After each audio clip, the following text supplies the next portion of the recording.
Novidades da assistência farmacêutica, baseada na Portaria 5.713, de 9 de dezembro deste ano, 2024. Assunto novo que vai mobilizar bastante discussão. Meu nome é Jamerson Ferreira, sou consultor em saúde e criador de conteúdo digital aqui no canal Descomplicando a Saúde Coletiva. Não perde tempo, se inscreve, deixa o seu like e também me diz a cidade que você está assistindo esse vídeo, cidade e estado. E também me dá uma forcinha lá no Instagram, na conta Jamerson, 2S-O-N, _J. Tá bom? Fica comigo. Esse vídeo foi indicação de pessoas que gostam do tema e que também gostam aqui do nosso canal. Vamos lá. A primeira coisa que eu tenho que trazer para vocês é que não é uma leitura fácil logo de início.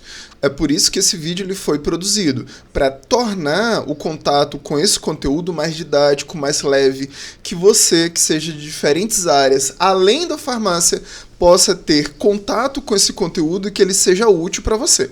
E aí sim, a gente sai de uma linha muito fechadinha, né, um aquáriozinho muito fechado, para fazer esse vídeo acessível a agentes comunitários de saúde, agentes de endemia, psicólogos, enfermeiros, médicos, cirurgiões, dentistas, pessoal da gestão, secretários de saúde, consultores, assessores, chefia de gabinete e mais. Então esse vídeo agora está disponível para todo mundo, tá bom? Mas não perde a atenção. Tá? Qualquer coisa, dá um pause, anota, volta e depois lê a portaria.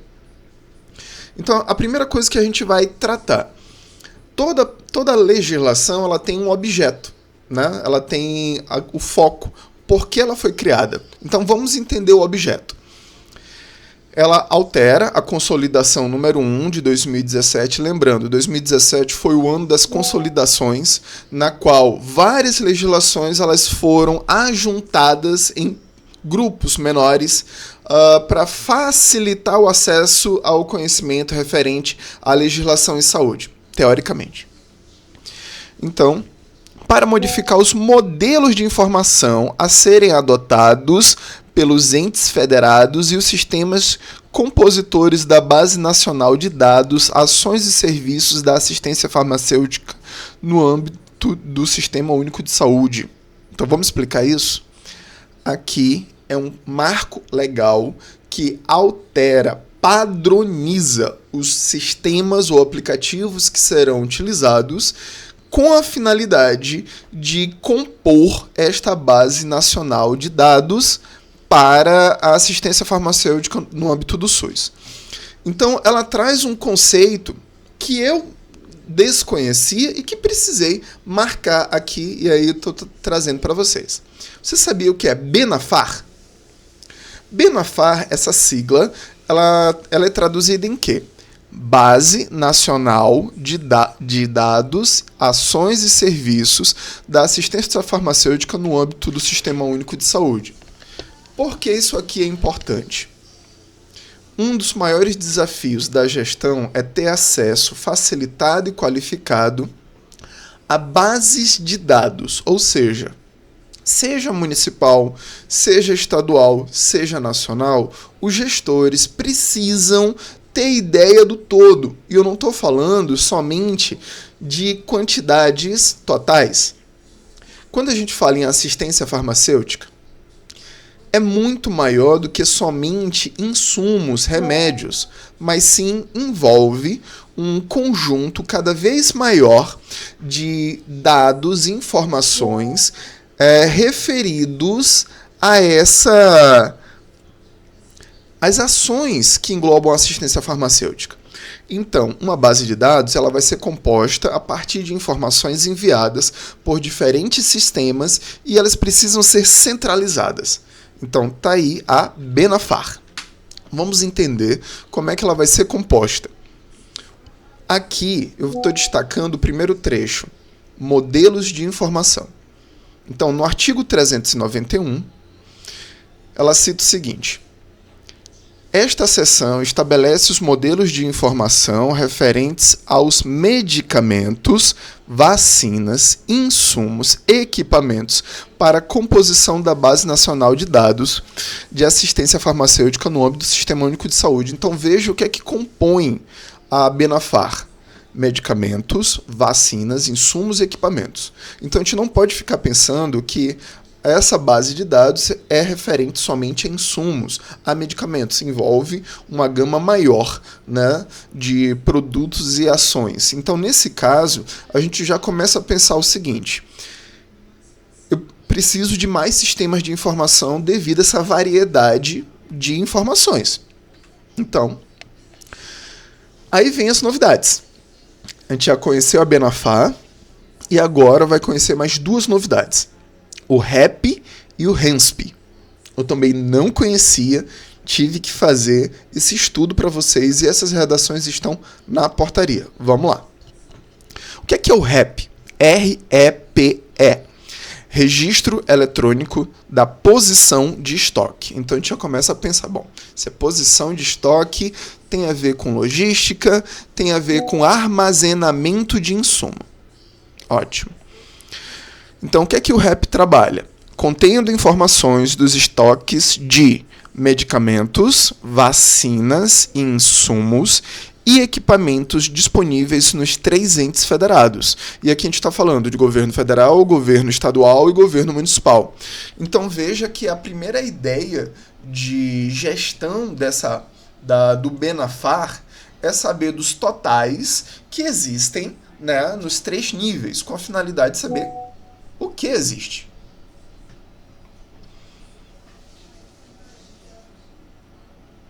Segundo, registro eletrônico de saída por movimentação ou perda de estoque. RENSP, contendo informações sobre saídas decorrentes de movimentação de produto, ou seja, a movimentação diária, né, de entrada e saída, entre estabelecimentos ou perda por expiração da validade e demais situações adversas. Ok, um vai dar total e o outro vai explicar a movimentação. Entendemos. Só que começam a surgir outras perguntas, tais como: e a dispensação? E aquele consumo diário? E os estabelecimentos de saúde, como é que vão se relacionar com o REP e com o RENSP? A gente tem que entender o seguinte, e aqui eu vou mover um pouquinho aqui a câmera. O Benafar, para se manter atualizado, ele vai precisar de um fluxo contínuo de dados e o mais frequente possível. Então, esse envio de dados que vai partir de cada esfera do governo, linha municipal, estadual e federal, aqui vai ter o seguinte: a escrita, né? É obrigatório o envio diário para o Benafar. Então, o fluxo de dados tem que ser diário. Pelos entes federativos, das informações de que trata o artigo 391, as quais não poderão conter registros já transmitidos anteriormente. Ou seja, nós temos que cada camada de governo tem que manter esse envio de dados e não enviar dados repetidos. Então não é somente uma questão obrigatória de enviar alguma coisa, não é isso. É que esse envio seja coerente com a realidade diária de cada ente federativo. E aí nós vamos encontrar siglas que já eram conhecidas, porque elas não são novas, que é RENAME, RESME e REMUME. Nós conhecemos com mais intimidade a RENAME, que é a Relação Nacional de Medicamentos Essenciais. E depois, quem que define isso é o Ministério da Saúde, né? Depois a gente conhece a REMUME, que é a versão municipal. E tem a versão estadual, que é a RESME. Então, cada camada, cada ente federativo tem que ter legislado, padronizado, oficializado qual é o conjunto de insumos dentro do SUS que cada esfera trabalha. Ok. Então, os dados que sobem para o Benafar seguem e eles são pertencentes a essas 3 grandes relações. Ok? E aí, lembra que eu falei sobre que é uma grande base nacional que contém diferentes tipos de informação, não estando restrito somente a medicamentos, que envolve serviços, vacinas. Então, diante dessa afirmação, eu também trouxe a seguinte dica: vai precisar de diferentes fontes de dados. Estão aqui. No momento, até o momento, são 9. 9 fontes de dados. Não é pouca coisa, não. É por isso, uma das grandes dificuldades de se fazer gestão em saúde é a de consolidação qualificada desses dados. Então, o que é que nós temos? Nós temos o Sistema Nacional de Assistência Farmacêutica, que é o Horus, que eu já vou dar um spoiler. Ele gradativamente vai ser substituído pelo ESUS Assistência Farmacêutica, ou ESUS-EF. Segundo, Serviço Web de Envio de Dados para o Benafar, como se fosse um transmissor. Sistema autorizado do Programa de Farmácia Popular, Sistema Hemovida Web. Sistema Hemovida Web, hemoglobinopatias, então tem 2 sistemas do Sistema Hemovida. Sistema de Informações de Insumos Estratégicos, que é o CIES. Sistema de Administração de Material, que é o CISMAT. Sistema de Informação de Tratamentos Especiais em Tuberculose, CITEB. Ou CIT-ETB, como queiram chamar.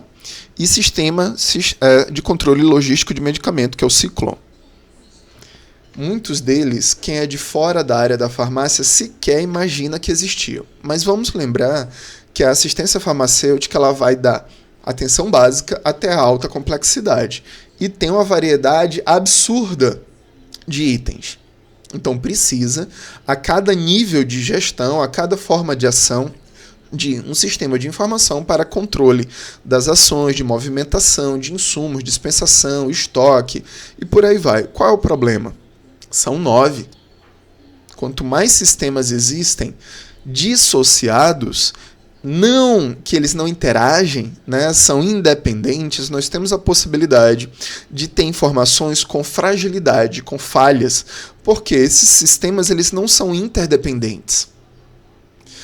Agora, com essa padronização, né, na qual são relacionados esses 9 sistemas, o que é que o Ministério está nos dizendo com essa publicação? É que esses 9 sistemas, 9 aplicativos, enviarão dados para uma base só. Então está se criando um funil para que essas produções de dados cheguem em um local só. E aí sim o governo possa trabalhar com uma consolidação desses dados e com uma temporalidade bem rápida, a fim de que esses dados eles possam vir a refletir com um pequeno tempo de atraso a realidade de instituições federais, estaduais e municipais. Então é um grande funil. Por que eu não comecei falando integração do Horus com o ESUS-EF? Ou o Horus vai ser desconectado e vai subir o ESUS-EF? AF. É porque a gente não sabe ainda o que é o ESUS-AF. É só uma informação que chegou aqui. Mas não é a principal desta publicação. Vamos ler primeiro. Em portaria específica, para frente, né, tratará do ESUS Assistência Farmacêutica, ESUS-AF, que substituirá o Horus, para apoio na gestão do processo da assistência farmacêutica no SUS, registro e envio das informações definidas na presente portaria. O que é que acontece? Quanto mais sistemas isolados que não se comuniquem com os demais, existe a possibilidade de informações com fragilidade ou que esse sistema seja subutilizado ou caia em desuso ou tenha fragilidade das informações. Então, quando você tem um processo de integração de sistemas, você favorece o uso. Tá bom?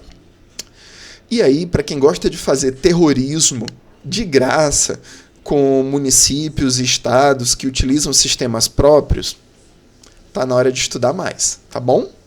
Então, olha só, inciso 5º. Os entes federativos que utilizam sistemas de informação próprios ou de terceiros, devem adaptar e desenvolver solução para garantir a transmissão das informações por meio de mecanismo disposto no inciso 2 incluso no inciso 2 desse caput. O que é que acontece? O Ministério ele não proíbe que municípios, estados e instituições federais tenham sistemas próprios ou use sistemas de terceiros, que são sistemas criados por empresas. A questão é que esses dados têm que ter a mesma linguagem que o Ministério recebe e que tem que seguir os caminhos de envio. Então você, caro terrorista de balcão, por favor, vamos parar de falar bobagem de sistema próprio e sistema de terceiro, tá bom? Isso é meramente preconceito e ignorância. Ignorância a gente trata com conhecimento, tá? Então, diante disso, os municípios que já utilizam sistema de terceiros, sistemas próprios, fiquem tranquilos, é uma questão de sair essas adequações e essas empresas ou os autores dos seus sistemas adequarem a linguagem e envio dos dados. Resumindo, é um esforço gradual do Ministério da Saúde do governo federal para a consolidação das informações numa base de dados referente à assistência farmacêutica no Brasil.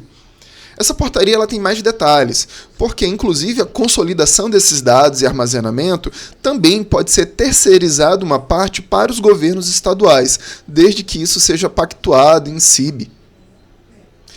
Isso se enquadra em uma linha que a gente está vendo de ações que lembra os discursos do SUS digital, de fortalecimento de bases de dados nacionais e regionais, de integração de bases de dados. Então a gente está vendo que essas linguagens mais atuais já estão caminhando para uma padronização de fala e de escrita, e a gente torce para que isso se torne prática. Afinal de contas, todas as áreas na saúde precisam de informações confiáveis. Então, se você chegou até aqui, primeiramente, muito obrigado. Me diga qual é o seu município. Me diga qual é o seu estado de onde você está assistindo esse vídeo. E também, meu muito obrigado. Por favor, deixe o seu like, a sua curtida.